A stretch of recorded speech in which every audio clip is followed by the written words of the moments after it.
Intro to inverse functions. As a small warning, my voice is getting a little raspy because I'm getting sick. Apologies in advance. Let's talk about some inverse functions. So, an inverse. An inverse of a function essentially takes the x and y values from the function and it flip-flops them. It inverts them. So a function's inverse takes the x values and makes them into y values, and the y values and makes them into x values. Very formally, the inverse of a function is the set of ordered pairs of the form y comma x, where x comma y is on the graph of f. So the inverse function is just the x and y values inverted from the original function. So if we had the point 2 comma 5 on the graph of our function, then on the graph of the inverse, we're going to see the point 5 comma 2. It just flip-flops them. If we had 0 comma negative 8 on our original function, then negative 8 comma 0 is on the function's inverse. If we have the point negative 3 halves comma negative 1, negative 1 comma negative 3 halves is on the function's inverse. So we can see that the inverse creates a set of points that are just the inverted form of the function's original points. What does that do for us graphically, and what good is it? What good is this inverse idea? What good is it to flip-flop the x and the y values? Well, you'll see. It'll all come together. Let's look graphically and see what happens here. When we take the points, we invert them, and then we plot them. So I have 3 different graphs down here. We're going to take all of these blue points, and we are going to invert them and then plot the inverted points. So pause for 1 sec while I write down these points. All right, so I've taken all of these points here on this line. I've written them down here, and now we're going to invert them. So negative 4, negative 4, negative 2, inverted would be negative 2, negative 4, negative 2, negative 4. And you can see that one's already been plotted. Okay. Inverting negative 2, negative 1, we get negative 1, negative 2. Right here. 0, 0. If we invert, we end up with 0, 0. 2 comma 1. If we invert those points, we end up with 1 comma 2, also has been plotted already. And then 4 comma 2, when we invert it, we get 2 comma 4. Over 2, up 4.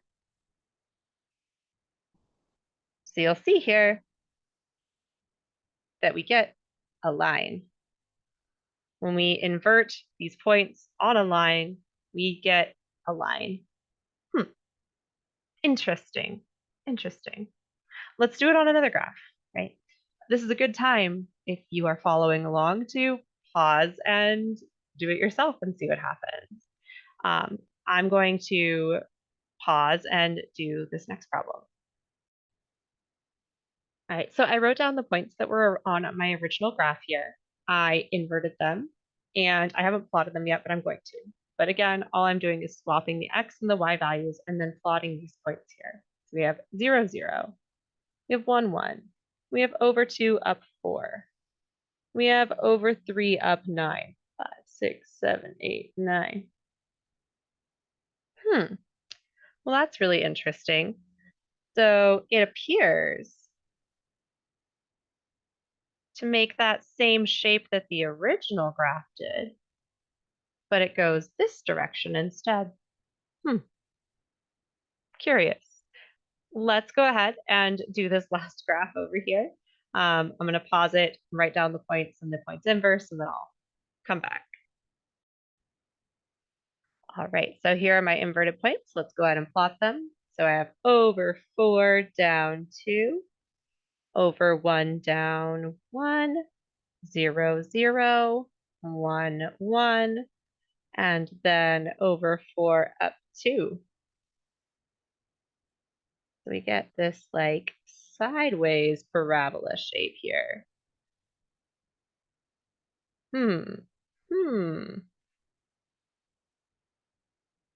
So I want you to kind of take a look at what we're seeing here, because in each of these cases, we're seeing a reflection of sorts. We've seen reflections across the x-axis. We've seen reflections across the y-axis, but this is actually a different type of reflection altogether. This reflection that we see with a function and its inverse is a reflection over the line y equals x.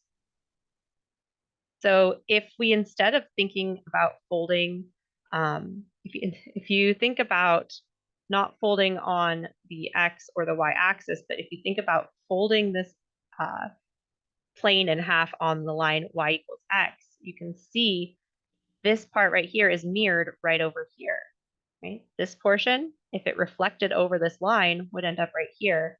And this portion right here, if reflected over the line, would end up here.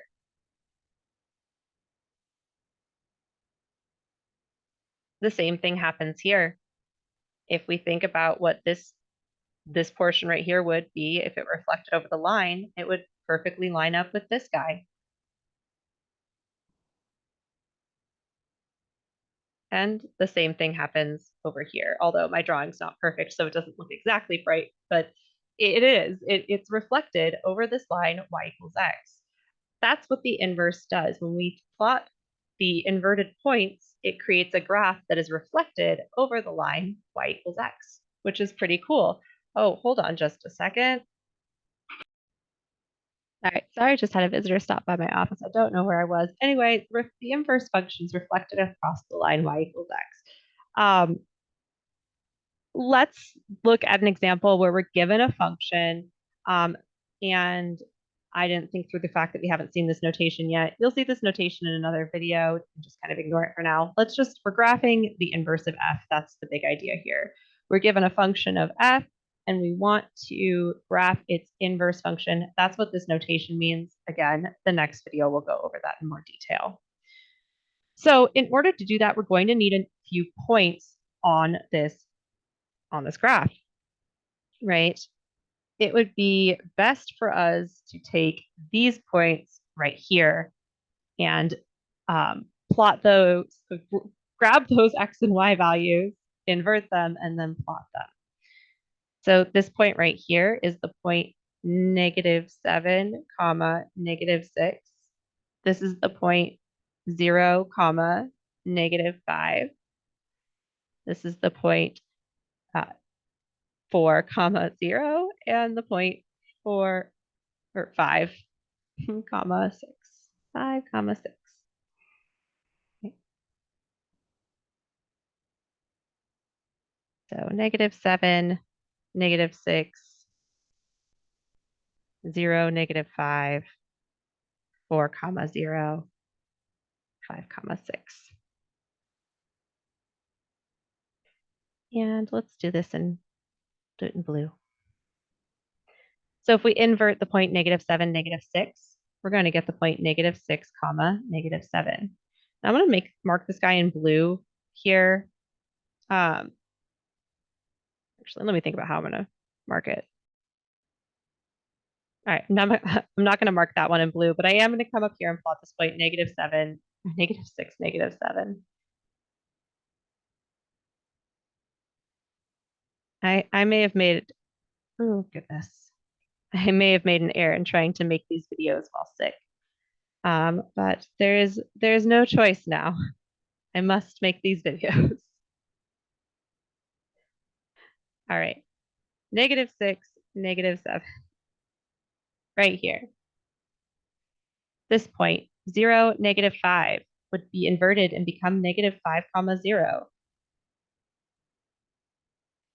Right here.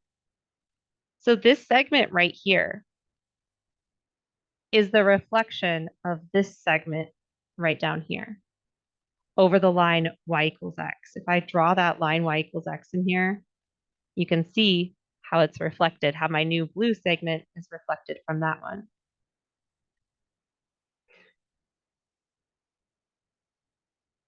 Oops, I missed a point in here, huh? I really dislike that it does that. That's really frustrating. Oh no, I'm not missing a point. Oh, goodness. I hope this is entertaining for anybody watching this video. Inverting this point, we have 4, 0. becomes 0, 4. So we get this segment right here. So this segment, when reflected across this line here, becomes this segment over here. And finally, the point 5, 6 becomes the point 6, 5 over 6, 5.